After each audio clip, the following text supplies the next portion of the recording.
Hi everybody, it's Bobby D and welcome to my editing room.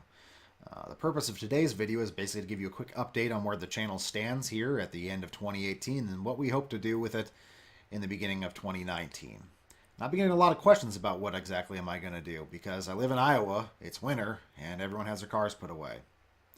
You may have seen on Facebook that I alluded to some projects I'm working on and I am still trying to work on them. But a lot of people are wondering what exactly is going on. What are these projects? What do they entail? And I figured, what the hell? I might as well tell you. You've seen me post about how I've been working on doing something and the budget basically just ballooned on me. And it really did. What I was hoping to do was to actually give you a car build series.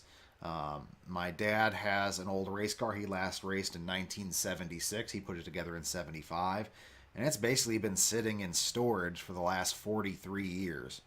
And it was my hope to dig it out and throw it back together because I figured it would still be in pretty good shape. And the sad state of the fact is it's needing a lot more than I thought it would. I'll put some pictures of it up here in the, well, there we go. I gotta get used to this. In the corner up here, you can see back in 1976, and this was taken at, it was then Humboldt County Dragway. It is now North Iowa Dragway. It's a 1960 Corvette. My dad basically traded a bunch of work for the Vette back in the day, and he put a Pinto front end in it and converted the rear suspension away from the stock leaf spring setup to a ladder bar assembly, tubbed it, put a roll bar in it, and shoved a big block Chevy in there with a tunnel ram. And back in the day, it went in the 630s and 640s. I think at one point he had a 454 in it as well as a 427. He played around with it for about a year and then just parked it. And I figured, well, since it had been painted and all that, it should still be in pretty good shape because it was stored inside. Well, yeah, the building where it was suffered some structural damage at one point, and a lot of moisture got in there. And the sad state of the fact is it needs quite a bit of fiberglass work. Over the last 43 years, various parts that are kind of hard to replace have gone missing.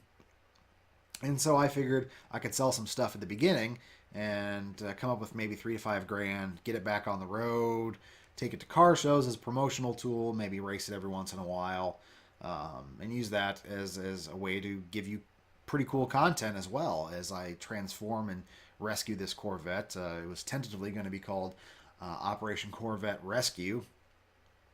And we're still trying some things to make that happen. I don't have any video of it as it sits right now. I have to get some solutions to the lighting issue because it's stored in a building with no electricity and no lighting.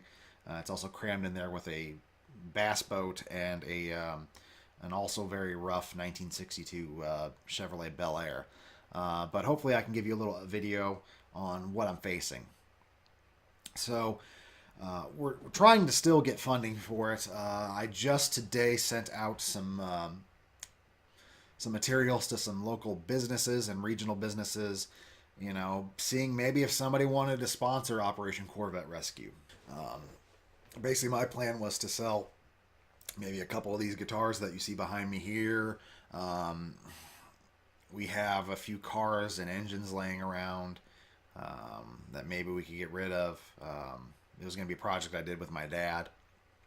And, that'd be a quick, easy $3 to $5 grand to come up with. I have a rear end for the car. It came out of a 69 Mustang, a 9-inch. I was going to take that over to the wonderful people at Quick Performance who live not too far away from me, have them narrow it, buy a locker for it, and basically put that in. And like I said, it's already been converted to ladder bar suspension, so the rear end suspension has been updated to accommodate some kind of a street strip setup, what I was going to put in it. Like I said, it's already tubbed for wide wheels. The front end has a Pinto front end in it. I haven't really looked too closely at it, but I think it's an early Pinto front end and not the later Mustang 2 type. Now, they're very close, and I can probably do some, since it's already been converted once, it shouldn't be too hard to switch over to a more modern and more stout Mustang 2 suspension there.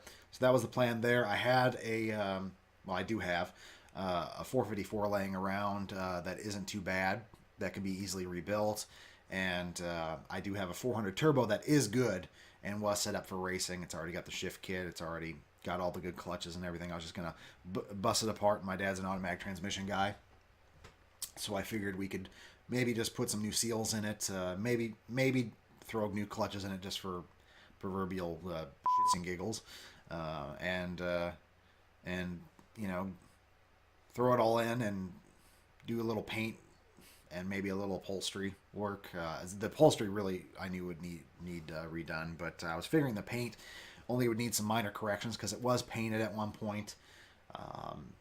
But the old lacquer is not in good shape, and the body's got a couple stress cracks in it from probably from racing and sitting, and I think the gel coat's compromised in a few places. So in other words, it went from basically being a $3,000 to $5,000 thing that I could do on my own and hopefully get on the road by July, to if I bust my butt, I could still probably get it on the road this summer, but it's going to cost more like 10 to 12 grand.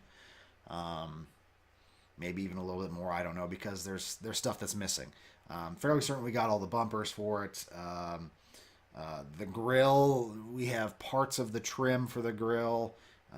We probably have to buy a new bar and teeth. I think those are gone. In the body scallop on a 1960, there's some trim in there. That's gone. The heater was taken out and thrown away because it was a strip car. The wiper motors and wiper assemblies, that's all gone. And 1960, the 58 to 60 style of the C1 first generation Corvettes, they're low production cars. I think in 58, 59, and 60, they made about as many Corvettes in 3 years as they did, Corvettes in like 1968, when they were pushing almost 30,000 a year, 68, 69, 70. So anyway, that was what I was hoping to do. Like I said, hopefully one of these companies, I know I'm a small channel. So it's really a long shot, but, as Michael Scott famously quoted in The Office, you miss 100% of the shots you don't make, and it said Michael Scott quoting Wayne Gretzky or something like that. So, anyway, that's kind of what we're hoping to do. If that doesn't pan out, that's okay. I can still give you some content. It just won't be as cool. But my dad is. Currently, we are putting together a 409 Chevy motor for one of his street rods. It's actually the street rod he's had since he was 19 or 20 years old. I'll put a picture of that in the corner now. The car basically was taken apart in 1962. It sat until about 2009. Dad started to get it back together. He got the frame and it basically got a rolling body on it. He got real sick in 2011 with leukemia, and he's still with us, so he beat it. But his friends put the car together for him because, when you're 70-something years old and you get leukemia, it's usually not good. So they wanted to get his car back together for him before he passed, and a little bit of luck and the old man being tenacious, he pulled through it. So it had a small block, just 350 beater motor in it, just so he could drive it. And that's gone now. That's been returned to the owner and sold. And now we're going to put the motor he always wanted to put in it. And he's got a 409. It's been bored, hasn't been stroked. It's going to have aftermarket Edelbrock heads on it. So we're gonna probably do a little video about us doing the heads because he bought them bare, and he's besides the automatic transmissions, the old man was quite the cylinder head guy for many, many years. So he's going to do his little touches on that. It's going to have some cool vintage parts on it. He's got a Mickey Thompson cross ram dual 4 intake for it. It'll look very cool, very much like a early 60s to maybe mid 60s Deuce coupe. Okay. And so we're going to do that. You also saw a snippet of his race car because we were working on his 1932 Austin Bantam Altered. And we're going to take that motor out. It's a 427 that's bored 60 over, for those that are wondering. It's Enderley fuel injected on methanol. Dad put that motor in that car in the 90s, and it's about the last time it's been freshened because he parked it for about 10 years too in there. So we're going to dig that out. We're going to re-ring, re-bearing it. Hopefully the crank looks good. I mean, methanol injection, especially mechanical injection, you know how the oil gets milky. So hopefully the bearings are all still not too battered. We don't have any damage to the crank. We don't get anything turned. It should just be a kind of a blow it apart, ring, bearing. Probably put some new valve springs on it. Look at the heads, maybe touch them up. Actually, we know what? I totally forgot. We don't need to do that because we already did the top end. But we will probably put new valve springs on because he kept it. He had the old ones on it from the 90s still. So basically just doing a freshen and update on that. So, I mean, there's some stuff I'm going to be able to do for you to keep the channel going. I would much rather do a car build, but I was going to do these videos on the side of that to just break it up so you don't get all, bored with watching me resurrect a Corvette. But anyway, that's kind of what we're looking to do here in the winter. Usually March or April, the weather starts turning around. So if you're interested in being on the show and you've watched our previous episodes, you kind of know what we're going for. Get in touch with me and we'll kind of get you, in line to do an episode with us. We will probably be going to Torquefest here in May, so I'm going to try to hit some more of the big shows. I wanted to hit them up last year, but a couple of the big shows, Mother Nature just didn't cooperate with us at all last year.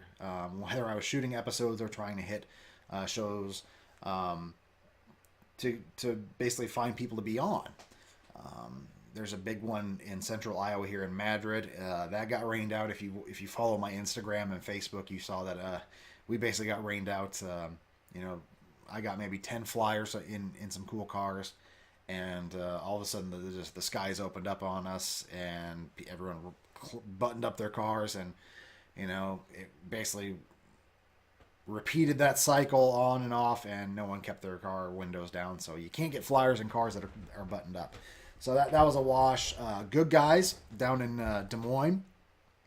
We had some major issues there. If you're local, you know all about that because Des Moines during Good Guys, that's when sections of Des Moines got almost a foot of rain in one evening, and it was pretty gnarly down there. So we all kind of knew that was coming. I mean, a lot of people went down there anyway.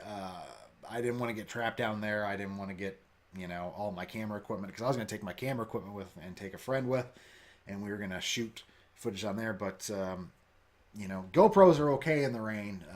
My Canon and my Nikon, they're not a fan of getting wet, and I can't really afford to replace them. I don't have any other cars that are mine that I can get rid of at this time and buy all that stuff back if it gets damaged. So anyway, we didn't go to Good Guys. Same thing happened at the annual Cruise to the Woods, which is a big thing in central Iowa. It was just nasty and raining, and they usually hold it down at an old golf course. And there was so much rain and mud, they moved it last minute to a mall parking lot, and attendance really wasn't that good. Some diehard people showed up, but it just, once again, Mother Nature just didn't cooperate with us. And when I had scheduled episodes with several people, we got rained out and had to reschedule. Some people, there's a nice couple that lives close to me that has kind of a ratted out early 50s Chevy, and they were all excited to do an episode with me, and we were going to do it, and we got rained out. And when I tried to reschedule, about a month later when schedules started to line up, they had some problems with the car, and now it's going to be, well, we're going to do it this season coming up now. So all in all, though, pretty happy with the way things turned out. I knew there would be challenges because it's the first season and you're an unknown quantity, and people are kind of suspicious of what was all behind the show. So I had to overcome a lot of questions like, well, what's this really going to cost me? Or, you're not trying to scam me, are you? That kind of thing. So, no, I think by now I've proven that this is a genuine thing. I just want to tell people stories. I want them to be able to stand up and get some appreciation for all their hard work. You know, all the years, blood, sweat, and tears, and dollars that they pour into these things that they create in their garages.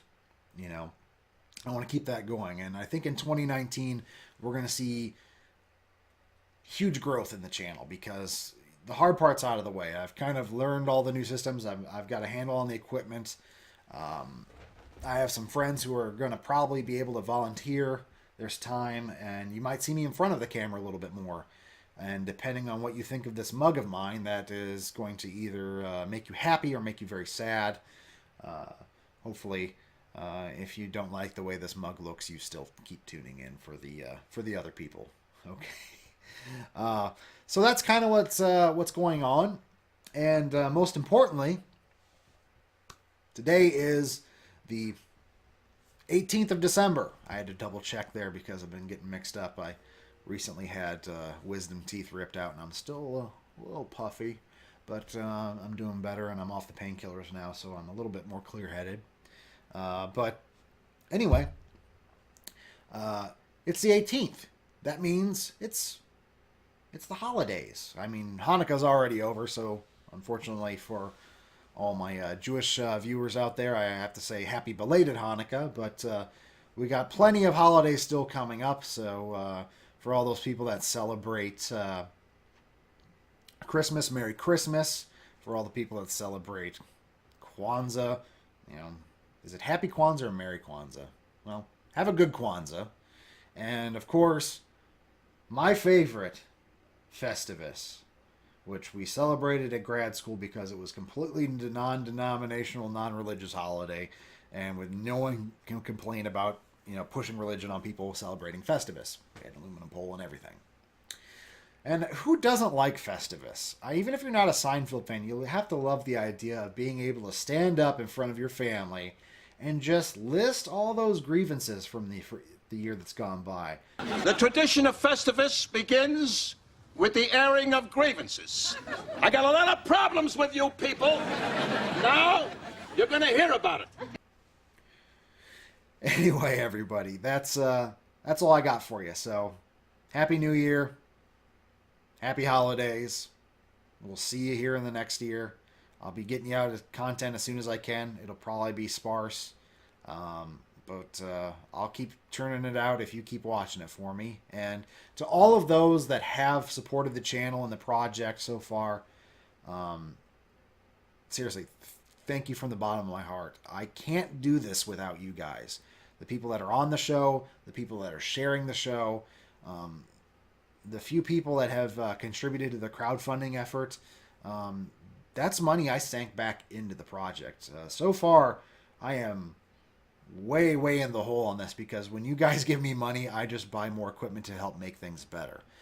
For instance, the last donation that I got, my Canon camcorder, the batteries are not cheap for that. And I only had one because I spent so much on print materials, flyers, business cards, that sort of thing this year.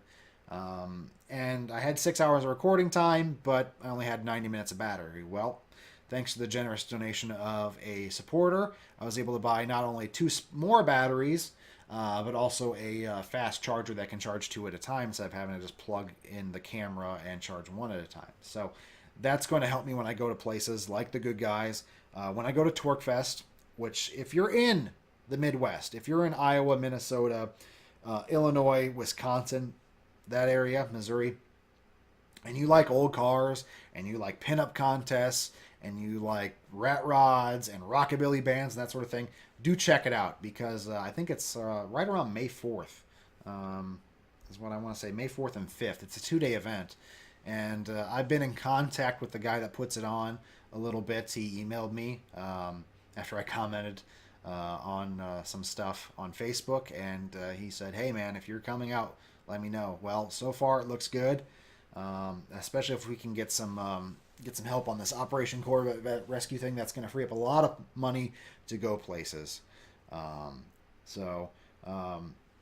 Wells, if you're watching this, A, thank you. B, it looks like we're gonna be there for at least one day. for Torquefest. Anyway, I've rambled enough. I've taken enough of your time. Have a great day, people, and we'll see you on the next announcement video or episode, whatever comes out first. Until then, have a great one.